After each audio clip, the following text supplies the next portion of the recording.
नमस्कार। प्रादेशिक समाचार के साथ मैं पूनम किरकिट्टा। पहले मुख्य समाचार। केंद्रीय मंत्रिपरिषद का आज शाम विस्तार किया जाएगा। एनडीए सरकार का यह दूसरा विस्तार होगा। मुख्यमंत्री हेमंत सोरेन ने कहा, नए उद्योगों को राज्य में निवेश करने पर 25% सब्सिडी या अधिकतम 6 करोड़ 25 लाख रुपए दिए जाएंगे। सहकार से समृद्धि का लक्ष्य हासिल करने और सहकारी संस्थाओं को मजबूती प्रदान करने के लिए केंद्र सरकार ने बनाया अलग सहकारिता मंत्रालय। और ट्रेजेडी किंग दिलीप कुमार का लंबी बीमारी के बाद आज सवेरे मुंबई में हुआ निधन। राष्ट्रपति, उपराष्ट्रपति और प्रधानमंत्री समेत कई हस्तियों ने जताया शोक। और अब समाचारों में आगे बढ़ने से पहले जरूरी संदेश। देश भर में 18 वर्ष से अधिक आयु के सभी लोगों के लिए सरकारी केंद्रों में निःशुल्क टीकाकरण अभियान चलाया जा रहा है। हमारे युवा श्रोताओं से अपील है कि वे कोविड रोधी टीका जरूर लगवाएं और दूसरों को भी इसके लिए प्रेरित और सहयोग करें। कोरोना महामारी के प्रति आप कोई भी लापरवाही न बरतें, क्योंकि कोरोना अब भी हमारे लिए बड़ा खतरा बना हुआ है। जब तक आवश्यक न हो घर से बाहर न निकलें और इन आसान उपायों का पालन करें। मास्क लगाएं, 2 गज की सुरक्षित दूरी बनाए रखें, हाथ और मुंह साफ रखें। कोविड से संबंधित जानकारी और मार्गदर्शन के लिए राष्ट्रीय हेल्पलाइन काम कर रही है। इनके नंबर हैं 011-2397-8046 और 1075। इसके अलावा राज्य हेल्पलाइन नंबर 104 डायल कर समस्या का त्वरित समाधान लिया जा सकता है।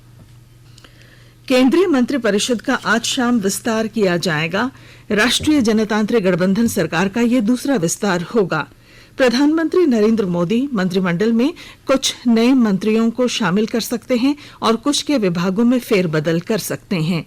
शपथ ग्रहण समारोह शाम 6 बजे होगा। भारतीय जनता पार्टी और गठबंधन दलों के कई नेता मंत्रिमंडल में शामिल किए जाने की संभावना के संकेत मिलने के बाद दिल्ली पहुंच गए हैं। मंत्रिमंडल में कुल 81 मंत्री बनाए जा सकते हैं। इस समय सरकार में 52 मंत्री हैं। मंत्रिमंडल विस्तार से पहले कल केंद्रीय सामाजिक न्याय और अधिकारिता मंत्री थावरचंद गहलोत को राज्यपाल नियुक्त किया गया और कई राज्यों के नए राज्यपाल मनोनीत किए गए हैं। प्रधानमंत्री नरेंद्र मोदी ने मंत्रिमंडल विस्तार के संबंध में गृह मंत्री अमित शाह और भारतीय जनता पार्टी के राष्ट्रीय अध्यक्ष जगत प्रकाश नड्डा से करीब 1 महीने तक मंत्रणा की। प्रधानमंत्री ने विभिन्न मंत्रालयों के कामकाज की समीक्षा भी की। मुख्यमंत्री हेमंत सोरेन ने झारखंड औद्योगिक नीति और निवेश प्रोत्साहन नीति 2021 को स्वीकृति देते हुए बताया कि इस नीति के लागू होने से निवेशकों को राज्य में निवेश करने में सहूलियत होगी। श्री सोरेन ने कहा कि नए उद्योगों को राज्य में निवेश करने पर 25% सब्सिडी या अधिकतम 6 करोड़ 25 लाख रुपए दिए जाएंगे। इस नीति के तहत टेक्सटाइल, ऑटोमोबाइल, एग्रो फूड और meat processing, pharma, electronic system और मैन्युफैक्चरिंग क्षेत्र के उद्योगों को राज्य में निवेश करने के लिए आमंत्रित किया गया है। नए निवेश से राज्य के 5 लाख युवाओं के लिए रोजगार के अवसर खुलेंगे। राष्ट्रपति ने झारखंड समेत 8 राज्यों के लिए नए राज्यपाल को मनोनीत किया है। त्रिपुरा के राज्यपाल रमेश बैस को झारखंड का 10वां राज्यपाल बनाया गया है। इसके साथ ही झारखंड का पहली आदिवासी महिला राज्यपाल द्रौपदी मुर्मू का 6 साल का कार्यकाल समाप्त होने वाला है। और जानकारी के साथ हमारी संवाददाता की रिपोर्ट।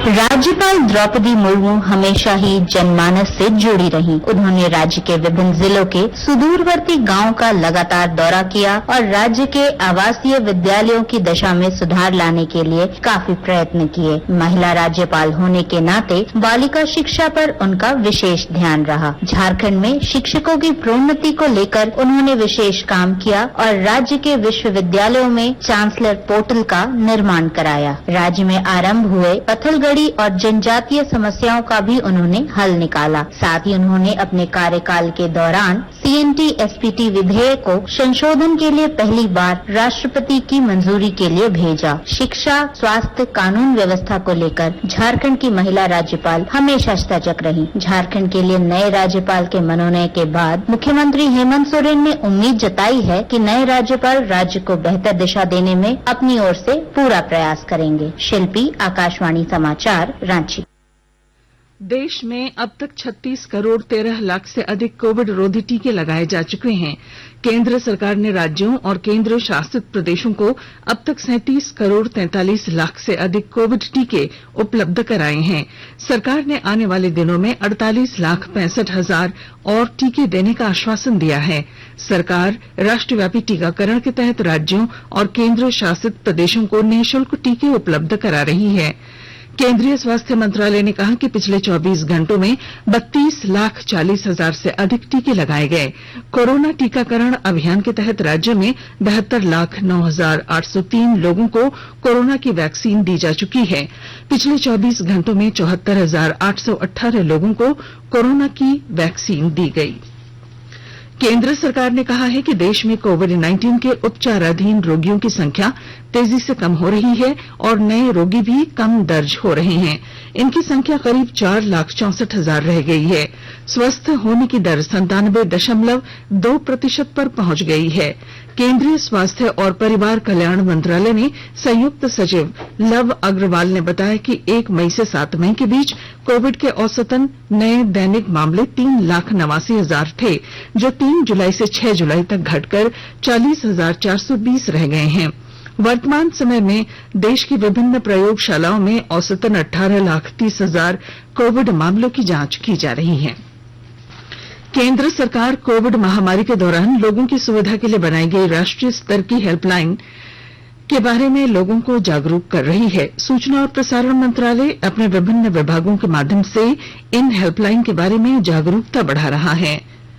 कोविड संबंधी सवालों के जवाब देने के लिए स्वास्थ्य और परिवार कल्याण मंत्रालय की हेल्पलाइन 1075, राज्य हेल्पलाइन 104, महिला और बाल विकास मंत्रालय की चाइल्ड हेल्पलाइन 1098, वरिष्ठ नागरिकों के लिए सामाजिक न्याय और अधिकारिता मंत्रालय की हेल्पलाइन 14567, मनोवैज्ञानिक सहायता के लिए राष्ट्रीय मानसिक स्वास्थ्य और तंत्रिका विज्ञान संस्थान निम्हांस का नंबर है 0804611007, आयुष कोविड परामर्श हेल्पलाइन नंबर है 14443 और MyGov WhatsApp help desk number है 9013151515। आकाशवाणी के ताजा तरीन समाचारों के लिए आप हमारी वेबसाइट newsonair.com पर लॉग ऑन कर सकते हैं। ताजा समाचार Twitter handle @AIR News Alerts और Facebook page all India radio news पर भी उपलब्ध है। आप प्रादेशिक समाचार एकांश के ट्विटर हैंडल @AIR News_Ranchi और फेसबुक इंस्टाग्राम पेज तथा YouTube channel AIR News Ranchi पर भी हमारे बुलेटिन सुन सकते हैं। प्रादेशिक समाचार आप आकाशवाणी रांची से सुन रहे हैं और अब पेश हैं कोरोना से बचाव के कुछ संदेश। कोविड-19 से बचाव और सुरक्षित रहने के 3 उपाय। मास्क लगाएं, 2 गज दूरी है जरूरी, सुरक्षित दूरी रखें, हाथ और मुंह साफ रखें।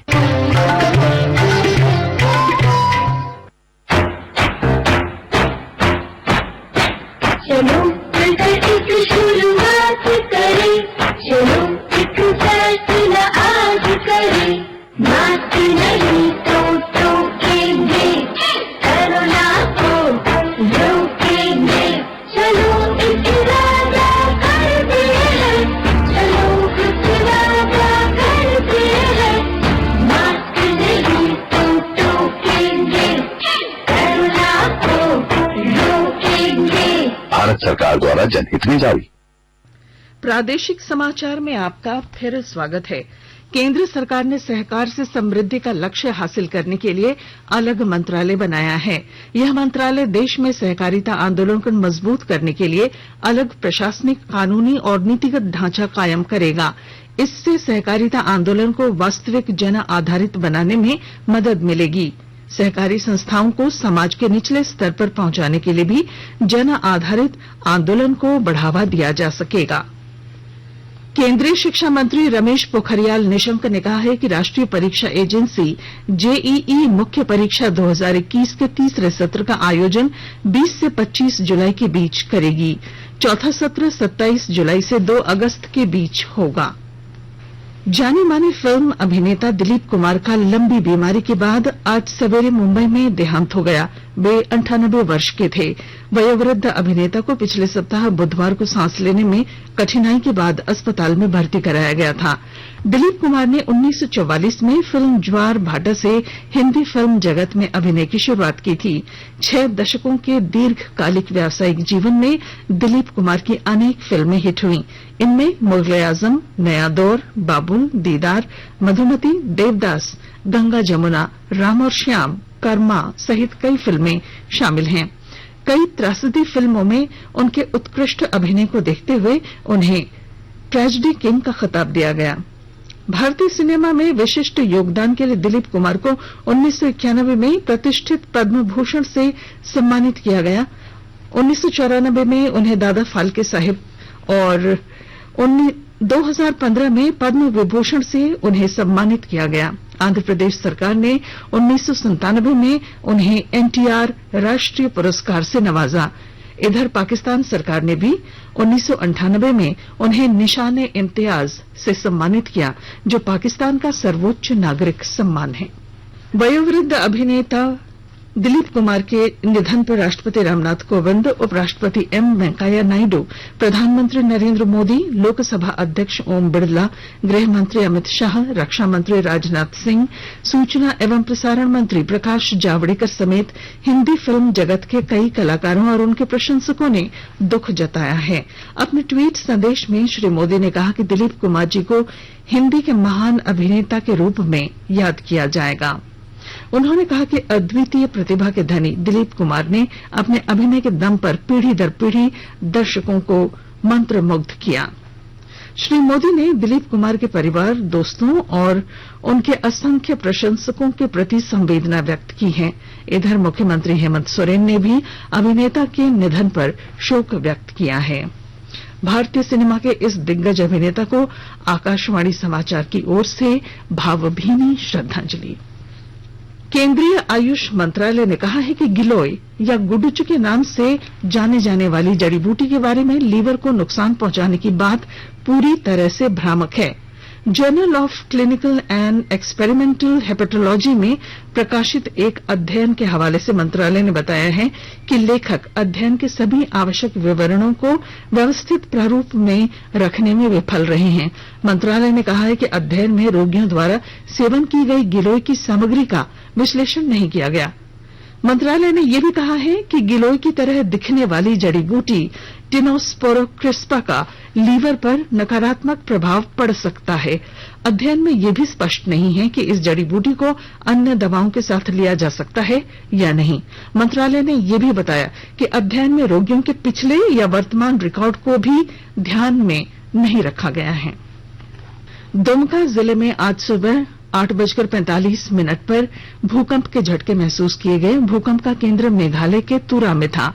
भूकंप की तीव्रता रिक्टर पैमाने पर 5.2 मापी गई। दुमका सहित संताल परगना के अन्य जिलों में भी भूकंप के झटके महसूस किए गए। गिरिडीह जिले में पुलिस लगातार नक्सलियों के विरुद्ध अभियान चला रही है, जिसके सकारात्मक परिणाम आ रहे हैं। 16 वर्षों बाद बिहार के जमुई से आपराधिक कानून संशोधन की धारा 17 और यूएपीए की धारा 13 के तहत नक्सलियों को गिरफ्तार किया गया है। गोड्डा जिले की पुलिस ने अंतर्राज्यीय मोटरसाइकिल चोरी और लूटपाट करने वाले गिरोह का खुलासा किया है और गिरोह के 5 आरोपी पकड़े गए हैं। क्रिकेट। भारत की एक दिवसीय क्रिकेट टीम की कप्तान मिताली राज आईसीसी महिला एक दिवसीय रैंकिंग में शीर्ष पर पहुंच गई हैं। हाल ही में इंग्लैंड के साथ 3 मैचों की एक दिवसीय श्रृंखला में मिताली ने 3 अर्धशतक लगाए थे। 22 वर्ष के करियर में मिताली 8वीं बार रैंकिंग में शीर्ष पर पहुंची हैं। और अब आखिर में मुख्य समाचार। केंद्रीय मंत्रिपरिषद का आज शाम विस्तार किया जाएगा। एनडीए सरकार का ये दूसरा विस्तार होगा। मुख्यमंत्री हेमंत सोरेन ने कहा कि नए उद्योगों को राज्य में निवेश करने पर 25% सब्सिडी या अधिकतम 6 करोड़ 25 लाख रुपए दिए जाएंगे। सहकार से समृद्धि का लक्ष्य हासिल करने और सहकारी संस्थाओं को मजबूती प्रदान करने के लिए केंद्र सरकार ने बनाया अलग सहकारिता मंत्रालय। और ट्रेजेडी किंग दिलीप कुमार का लंबी बीमारी के बाद आज सवेरे मुंबई में हुआ निधन।